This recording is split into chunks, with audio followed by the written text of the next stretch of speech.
اولنې سوال دا یو ورور کړی دی او ډېر قیمتي سوال دی او ډېر اهم او د وخت سره او د دې ورځو سره مناسب سوال دی. هغه سوال دا دی وایي چې د ذوالحجې د میاشتې د اولنۍ برکتي ورځې را روانې دي، 10 ورځې، نو په دې کې د مسلمان دپاره کم کارونه کول پکار دي.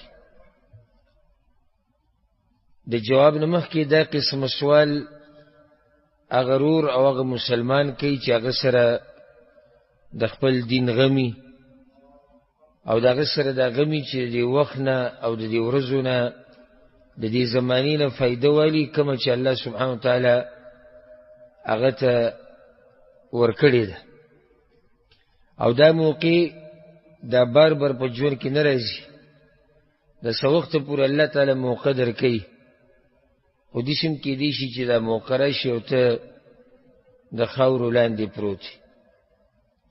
ځکه مسلمان به د یو سکند د یو منټ نه فایده علي، دا تیر شوی وخت دا بیا نه راځي. او بیا که پسې ډېر ارمانونه وکړي نو دا خبره د ارمانونو نه ده، او که ډېر لرې موږ نه ځو نو پرونی ورځ که ته یادې چې که چېرته هغه ورځ وې نو نږدې تېره شوې ده، خو صرف ارمانونو کې او په قصو کې خبره پاتې شو. دا کوم وخت چې الله درکړی ده داسې تېر کړه چې سبا له پسې بیا ارمان نه کړي، او چې سبا له پسې بیا ارمان کوي نو هغه فایده نه درکوي. که ته دا وایې چې کله ځوانۍ کې مې داسې کړی وی او داسې کړی، اوس دې ځواني ده اوس داسې وکړه چې بوډاوالي کې بیا دا قصې نه کړي. او که ته دا وایې چې پرون مې داسې کړی وی او داسې کړی وی، د دې په ځای نن داسې کار وکړه چې سبا له دا نه وي چې پرون مې داسې کړی وی. دا خبره زموږ په لاس کې ده. نو دا کمې 10 ورځې چې را روانې دي، 10 د ذوالحجې د اولنۍ ورځې، دا ډېرې قیمتي ورځې دي. دا رور وایي چې په دې ورځو کې کم عبادت کول پکار دي. زه به یو څو خبرې ذکر کړم او که چا په دې باندې عمل وکړو نو خپله کامیابي ده. ځکه دا کمې ورځې چې را روانې دي دا د الله سره د تجارت ورځې دي. د ټولو نه لوی عمل د زړه نه دا نصیحت ته ټولو ته هغه ده چې د دې 10 ورځو په ابتدا کې پکار ده، بلکې چې موږ د 10 ورځو استقبال داسې وکړو چې موږ د هرې ګناه نه توبه وباسو. توبه او توبه. نن موږ سره دا موقع شته چې موږ دا ګناهونه پرېږدو او الله ته واپس شو. زموږ د دې سپېروالي، زموږ د دې هرې مسلې د هغې جړله هغه زموږ نافرماني ده چې موږ یې کوو د الله سبحانه وتعالی. سهار نه ماښامه پورې د نافرمانیانو ته وګوره او د ګناهونو ته وګوره. بلکې هغه خلک یعنی سړی حیران په دې شي که نه کم خلک چې د دیندارۍ دعوه کوي هغه هم سهار او ماښام په ګناهونو کې اخته دي، او دین یې لبیله بس هغه یو 2 منځونه کول دي او یا یو څو پیرې سبحان الله والحمدلله ووایي او زه دیندار یم. د ګناهونو نه توبه چې د ورځې شروع کېږي او ته ورسره یو نوی ژوند شروع کړي. هسې چې شوي دي هغه شوي دي. اوس چې کوم را روان وخت او د هغې پته نه لګي. ډېر ژوند زموږ ډېر ژوند چې دی هغه تېر شوی دی، هغه پاتې چې دی هغه موږ دومره هم نشو ویلی چې ورځ ده، ګینټه هم نشو ویلی. شکي عمر زموږ پاتې دی. نو ولې دغه عمر دا کم چې را روان دی او شکي دی په دې کې الله ته نه واپس کېږو؟ او چې په دې عمر کې ته الله ته واپس شوې دا کم چې شکي دی او لږ دی، هغه یقیني عمر چې تا کم تېر کړی دی او ډېر دی او ښه ګناهونه دې پکې کړي دي هغه د الله ټولې معاف کوي. نو یو دا کار پکار دی په 11 ورځو کې الله ته واپس کېده. دویم د مانځه اهتمام. یو سړی وایي چې فرض نه فرض ته نه یادو، فرض مونځ خو به چې څو پورې دی په بدن کې سایي ته موږ د فرض مانځه فضیلت په یو خاص زمانه کې نه بیانو. فرض مونځ به کې او کې به په هر زمانه کې، په هر ځمکه کې او په هر ځای کې. هغې دپاره دا نشته چې تا ته موږ یو خاص وخایو چې بای چې رمضان کې د فرض منځه اهتمام ډیر کوه، ولې به نور ورځو کې مه کوه څه هر ټیم به کنو د منځه نه مطلب دلته څه شو نوافل خیال ساتل پکار دي. په دې ورځو کې د لس ورځې چې روانې دي د نفلي منځونو اهتمام ډیر کوه. عام اوقاتو کې نفلي منځونه تهجد شو، د ساخ منځ شو، د اودس نه بعد 2 رکعاته کول، د هغې نه علاوه عام دي اوقاتو کې سړی ودرېږي او نفلي منځ کې. او ما یې جواب مه راکوئ چې تاسو ته پوښتنه کوم تاسو په ورځ کې نفلي منځ څو کوئ؟ د دې منځه سره چې سنت دي دې نه علاوه ای څو نفلونه به کوئ؟ یعنې 2 کې ته 4 کې که 10 کې کور کې ته موقع میلاو شي ودرېږي په جانماز باندې او که نه د جواب ځان له ورکړه او خپل حالاتو ته خپل کردار ته په خپله ګوره ته څومره اوبه وکړي. بیا د هغې نه بعد دا تپوس کوه چې ولې ما سره داسې وشو، ولې داسې کېږي او ولې نه کېږي. ته اول خپل ځان ته وګوره چې ستا معاملات د الله سره څنګه دي. هغه یو صحابي راغلی و پیغمبر صلی الله علیه وسلم پسې یا رسول الله زما د ارمان دی چې جنت کې تا سره ګاونډي شم. پیغمبر صلی الله علیه وسلم ورته سجدې ډېرې لګوه یعنې نفلي مونځ ډېر کوه. نو په دې ورځو کې نفلي مونځ کول دغه شان په دې ورځو کې چې د چا وس او طاقت یي حج کول دا یو عظیم عبادت دی. په دې ورځو کې روجې نیوه چې څومره درته اساني، خصوصا د عرفات ورځې روجه د هغه چا دپاره چې حج کې نه وي، ځکه چې پیغمبر صلی الله علیه وسلم د حج په دوران کې د عرفات ورځې روجه نه ده نیولې. امام مسلم دا حدیث راوړی د ابو قتاده رضی الله عنه پیغمبر صلی الله علیه وسلم وی صيام يوم عرفه احتسب على الله ان يكفر السنه التي قبله والسنه التي بعده. د عرفات ورځې روجه زما دا امید دی او د الله نه دا اجر غواړم چې دې سره د تیر شوي کال ګناهونه معاف کېږي او د راتلونکي په یوې روجې سره الله ته تر 2 کالو ګناهونه معاف کوي. او چې څوک د دې نه پاتې شو د لوی بدبخته دی، د نه بل بدبخته بیا نشته. او بعضو د دې روجو دا ټیکه د ښځو له ورکړې ده او ابۍ له ورکړې ده. ابۍ به روجه نیسي او پلانې به نیسي او علانې دی به څه کوي؟ دی به صرف دغه خېټه پسې ګرځي، شهوت به پوره کوي او نشې تماشې به کوي.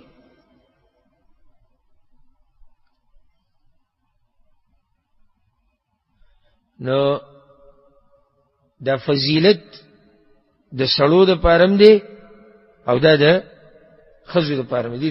دې طرف ته خیال کې مسله هم روانه. دا فضیلت د سړو د پارم دی او دا د ښځو د پارم دی، بلکې دا د شرم خبره ده چې د زنانه په شان کمزور مخلوق نیسي او ته غټ پټ سړی روجې نیسي نیوې. دا ولې شرم خبره. ابۍ روجې نیولې او ته ماته له ځوان یادې او برید تاوې راتاوې د څه شي برید تاوې راتاوې د ځوانۍ پته خو په دیندارۍ کې لګي، په ډوډۍ خو نه لګي. ته چې په دسترخوان ما کېنول چې زه دلته څنګه بل طرف ته وځم. موږ دغه ځواني نه یادو او نه دا ځواني یادو چې ته وزن ډېر اوچتولی شي. ځواني موږ هغه ځواني یادو چې ته څومره بندګي د الله کولی شي. نو لوی بدبخته دی چې څوک د دې خیر نه محرومه شي. په یوې روجې سره الله د تېر شوي راتلونکي کال ګناهونه معاف کوي. ولې دا ګرانه ده روجې ته فایده ذکر کوم؟ پښتنو ته ولې دا نیوه ګران دي؟ رمضان میاشت ختمه شوې ده او دا عرفات ته ورځ به راشي، تقریبا 2 میاشتې 9 ورځې یا څه کم. صحیح شو؟ تقریبا 2 میاشتې 9 ورځې یا څه کم. اوس چې دا دومره وخته روجې نه دي نیولې نو خود به تا ته ګرانه شي. एकदम ته یې ورځ بیا روجې نیسي او تا ته به ګرانه. او ته تپوس د هغو مسلمانانو نه وکړه که نه چې په رمضان پسې 6 ورځې روجې ونیوي د شوال، د جمعرات ته ورځې روجه هغوی نیسي، د پیر د ورځې روجې بګې نیسي، په میاشت کې 3 ورځې روجې نیسي. هغوی ته د عرفات ته روجې نیول څه ګران دي؟ بلکې کوشش دا پکار دی چې دا 9 ورځې پوره روجې ونیسي. دا ټول نه اعلی ترین مرتبه ده. د ټول نه اوچته مرتبه کومه یو ده؟ دا 9 ورځې روجې ونیسي. په دې پسې لاندې که نشي نیوی 1 ورځ روجې 1 ورځ بوځه. د بیا دغه نه غوره دی. د دې نه راکم شي په دې 9 ورځو کې 5 ورځې روجې ونیسه، 4 ونیسه. ټول نه لاندې چې یاره جي نه بلکل نشم نو بیا چې د عرفات ته ورځې روجې خو درنه پاتې نشي. دا یو لوی خیر دی. حدیث کې داسې راځي حفصه رضی الله عنها روایت ته امام احمد راوړی دی، امام نسائی راوړی وی 4 لم يكن يدعهن النبي صلى الله عليه وسلم. سلور عبادت پیغمبر صلی الله علیه وسلم باندې پرې خود. یو صيام عاشوراء، یو به پیغمبر صلی الله علیه وسلم د عاشوراء د ورځې د روزې نه پرې خود، والعشر او د دې له ورځې د روزې به نه پرې خود. او حدیث کې دې سره چې پیغمبر صلی الله علیه وسلم با نه روزې نیوي، خو لس ویل کېږي لس په دې نشي پوره کولای. ولې؟ د اختر ورځ پکې راځي او د اختر په ورځ روزې نیوه حرام دي. نو دا نه ورځ روزې د پیغمبر صلی الله علیه وسلم نه پرې خود. او دغه شان د فائدې لپاره به حدیث پوره کو، په میاشت کې د 3 ورځې روزې وي دا پیغمبر صلی الله علیه وسلم نه پرې خود. او دغه شان د سحر فرض موږ نه مخ کې د 2 رکعات سنت د پیغمبر صلی الله علیه وسلم نه پرې خود. نو په دې ورځو کې روزې نیوه د اوچت عبادت. دغه شان په دې ورځو کې الله یادول، ويذكر اسم الله في ايام معلومات. الله په قران کې وایي چې الله یاد کړي، د الله نوم یاد کړي په معلوم ورځو کې. بعض مفسرین تفسیر کوي چې معلوم ورځي هغه د الله ورځي دي. نو په دې ورځو کې تکبیر ویل، تکبیر ډیر ویل. تکبیر دغه به څو طریقې دي: الله اکبر، الله اکبر، الله اکبر کبیره. دغه شان الله اکبر، الله اکبر، لا اله الا الله، والله اکبر، الله اکبر ولله الحمد. دغه شان الله اکبر، الله اکبر، الله اکبر، لا اله الا الله، والله اکبر، الله اکبر، الله اکبر ولله الحمد. او په هر طریقه چې ته الله لوی بیان ولې شي، ولتکبر الله على ما هداكم. نو دې ورځو کې د تکبیر ویل زی په زی. امام بخاری رحمه الله دا خبره ذکر کړې ده، و عبد الله بن عمر او ابو هريره رضی الله عنهما هغه په دې له ورځو کې بازار ته وته د ذکر به کو، د تکبیر به وی. نو خلکو ته به دا غوی د تکبیر ویلو د لاسه تکبیر را یاد شو. په بازار کې، په کور کې، په کار کې، په جمعات کې، په مجلس کې، هر ذکر چې د تکبیر په دې ورځو کې وایي، د ورځې د الله د یادولو ورځې دي. او دا افسوس خبره ده چې یعنی سبحان الله د الله د یادول اوس کته بازار ته وته کنه له سورې شروع شو ته بازار ته وځه او ته د ذکر مستحب دی چې سړی به په زور وای.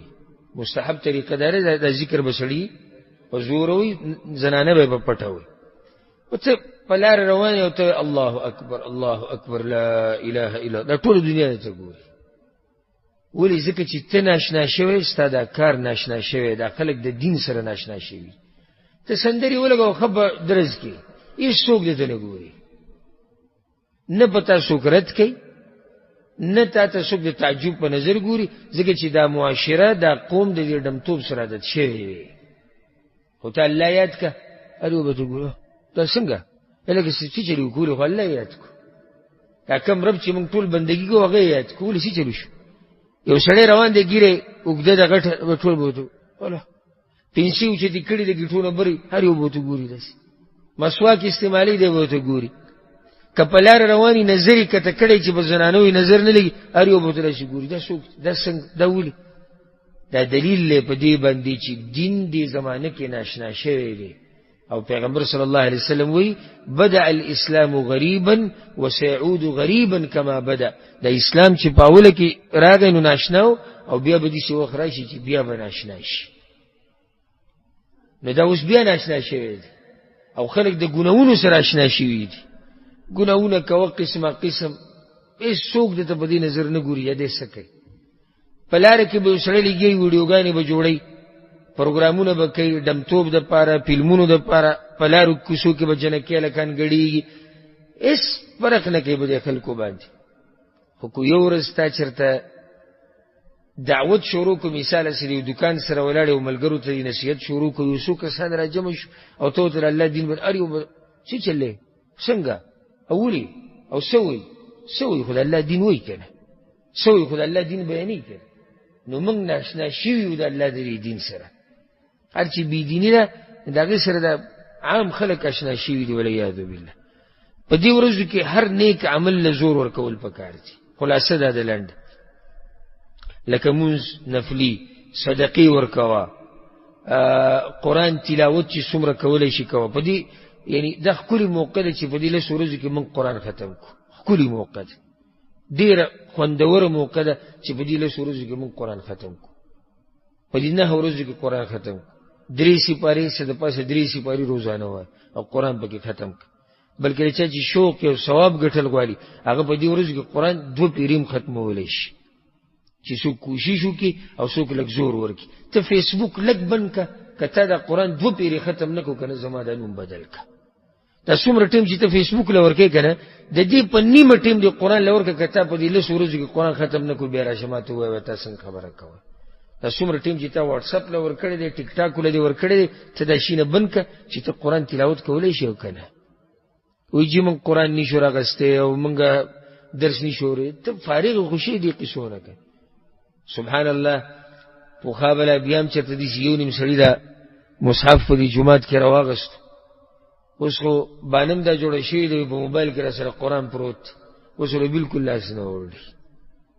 خلک نادته شوي دي د تلاوتونو سره. مخکې که خیال مو نږدې وخته پورې لرې نه ځو، دې جومات ته چې به سړی راننوتو که نه بنګ به ویلی شو، داسې بنګار به روانو، دا خلک بنګ بنګ به کېدو، تلاوتونه به روانو که نه داسې نه وه. اوس صحیح هېڅ نشته. ته جومات ته راوځې جومات خالي او سلام ګرځېده او بیا منډه. بلکې په دې جومات کې دا موبایل راوباسي چې په دې کې میسیج راغلی دی او که نه راغلی. کوم ځای ته موږ دې فتنې ورسو. مخکې چې به جومات ته راننوتې هر یو به ناست، چا به ذکر او اذکار کول، چا به د قرآن تلاوت کول. چې مؤذن به اقامت شروع کړو بس دوی به قرآنونه په المارو کې کېښود. اوس دغه حال دی. نو د قرآن تلاوت له زور ورکه. په دې ورځو کې یعنی د خلکو سره نیکی، د خپلوانو سره، د مور پلار سره، د الله په لار کې مال لګول، په یتیمانانو باندې خرچه کول، د بیمار پرسی کول، هر قسمه نیک عمل چې دی هغې له زور ورکه.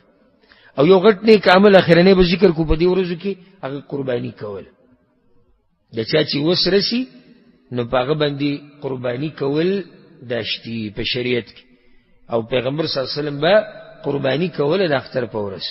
نو د چا چې وس رسي هغه له پکار ده چې په دې ورځو کې یعنی د اختر په دې اول ورځ قرباني وکړي.